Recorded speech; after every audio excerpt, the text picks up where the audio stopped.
coming from identified and unidentified actors. So, Eto, Identified. please identify. Yeah. We do know who they are. Thank you so Okay. much. It's my pleasure to be joining you today in this very important discussion.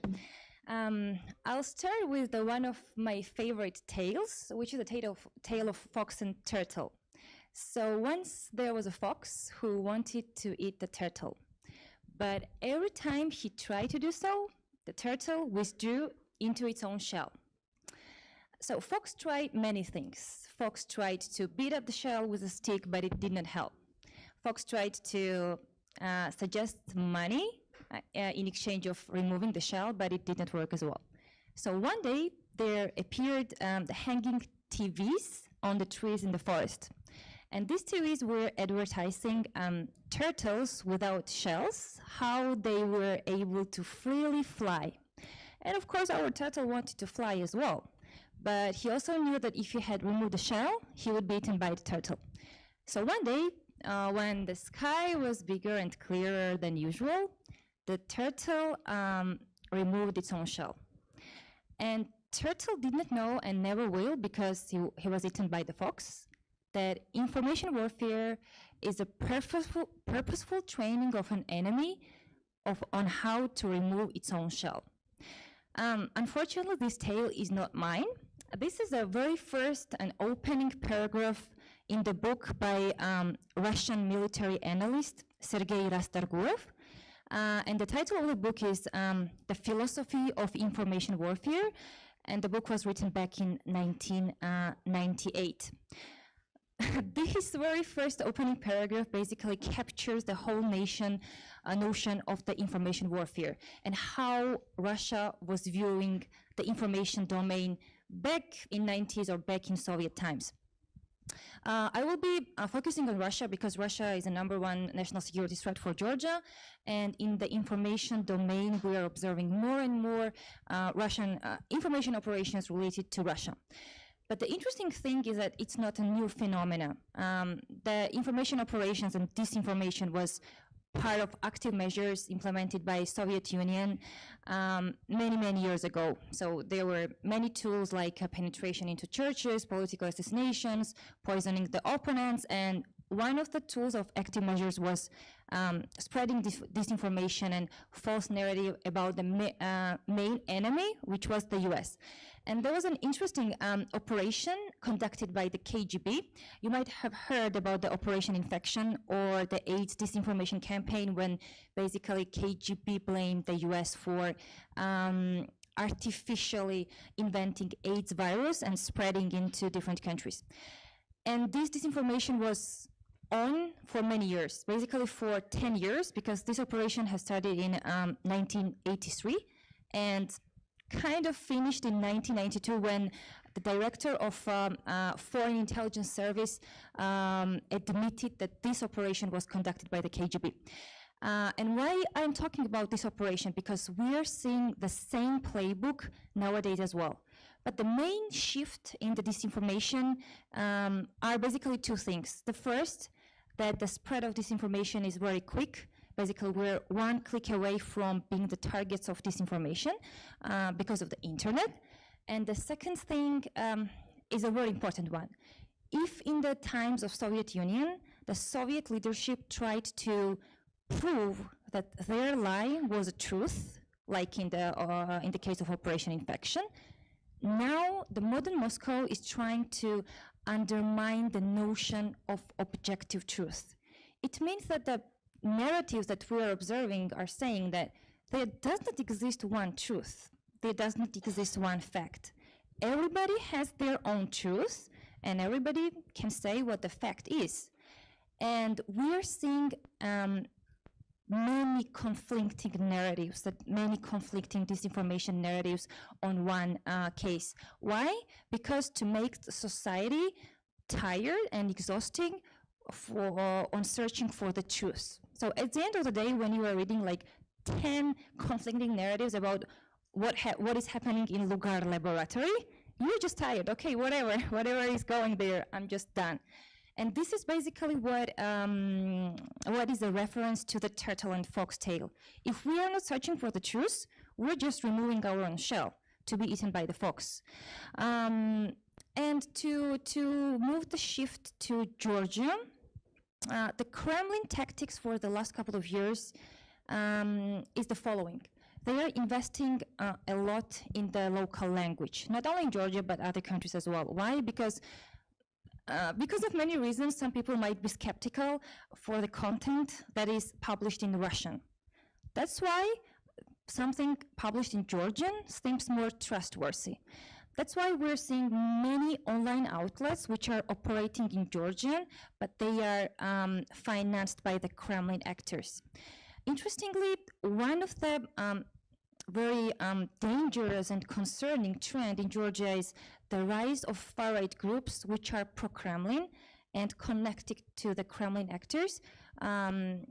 This rise of the far-right groups have been happening for already last 2-3 years, I mean in online dimension. They are very well organized, they are operating in an effective way, and the result, I mean, many people are asking me like, what is the impact of the online disinformation? For example, if somebody reads a false news online, okay, it stays there. Like, no way. This online disinformation always have an impact and translation to offline space. And the clearest example of the online translated into offline was July 5. One of the darkest days in the history of Georgia, I mean this July 2021, when mobs of far-right groups beat up to 53 journalists, and as a result, one of the journalists died. I will observe. I will quickly stop at the far-right group Alt-Info, because it is one of the clearest examples how the pro-Kremlin actors are operating in Georgian online space. Let's take the example of far-right group Alt-Info. These guys have been there for already many years, but they become active online. It's been already 2 years. So first, they started operating via their online web pages, and then they moved to Facebook. And the interesting observation is Facebook remains the main platform for spreading disinformation in Georgia, because the majority of Georgians are connected to Facebook. They are getting their daily information and news on Facebook, so that's why these groups are choosing Facebook. And Alt-Info has been spreading anti-Western and pro-Kremlin narratives for many years, but nobody really took them seriously, because the take was that, okay, some guys are spreading some anti-Western disinformation and that's it. But the dangerous thing was that these guys were spreading anti-LGBT disinformation. And as you might know, the LGBTQ communities in Georgia are very targeted, and 90% of Georgian society is very conservative. Like for example, patriarch remains the #1 favorable person in Georgia. Church is #2 trusted institution after Georgian army. So this tells us a lot about Georgian society. So one of the sensitive topics for Georgians is religion and traditions. That somebody might target our religion and tradition. And of course, the Kremlin actors do know that these two topics are very sensitive, and they are trying to exploit these topics. They are trying to convince Georgian society that the West will come one day to Georgia and take the religion and traditions from Georgian society. Yes, of course, this sounds very funny, but these are the main narratives that has been planting on Georgian society for many years. And the result of these narratives was July 5, when the supporters of far-right groups went to Rustaveli Avenue and they beat up the journalists. These far-right groups, basically Alt-Info is operating in a very interesting way. The one domain is a website, another domain is Facebook, and the shift that we are observing now is that they are also using Telegram channels because Facebook took down their coordinated networks a couple of times. So that's why they are trying to first diversify their audiences to reach as many people as possible in Georgia, and the second, they are trying to move to more secured platform in order to not be targeted. And as you might know now, the Altinfo is already a political party which continues to spread its anti-Western and pro-Kremlin narratives, and nobody knows what will happen in Georgia one day if we will be able to observe another day of July 5. Another interesting thing about far-right is that it's not only Altinfo, right? There are many groups and political parties who are far-right and pro-Kremlin. And two of the very interesting parties, basically Alliance of Patriots and Georgian March, they also have been operating in a very interesting way on Facebook. For example, the political party, which is openly pro-Russian, Alliance of Patriots, they have been conducting Facebook operations as well. Of course, they are the ones who are spreading anti-Western and pro-Russian narratives, but in a very interesting way. They are trying to portray, Alliance of Patriots and Georgian March, they have been trying to portray Turkey and Azerbaijan as the same threat to Georgia as Russia. It's a tactics of shifting our attention away from the real threat coming out of Russia and moving our attention towards Azerbaijan and Turkey. These political parties have been portraying these two countries as enemies for Georgia. And as you might remember, Georgian March has organized 2 or 3 marches to the Azerbaijani border. It was a year or 2 ago, and basically it's another physical impact of online disinformation. And of course, these narratives did not go popular, but if time goes and they still continue to portray these two countries, basically two strategic partners of Georgia, as a threat, nobody really, we cannot make any prognosis what might happen. Another interesting observation, just to go back to Facebook. There is a Facebook-specific term, coordinated inauthentic behavior. This behavior means when groups of pages or people are working together to mislead others about who they are or what they are doing. So, for example, let's take a very easy, you see the Facebook group dedicated to music or movies. And when you join the group, you want to see the content which covers music or movies, right? And these groups are using this kind of titles to grow their audiences, to grow the members of the groups, and they under cover of these titles, they are spreading the political content. This is a coordinated inauthentic behavior. This is the basis on what Facebook removes these networks.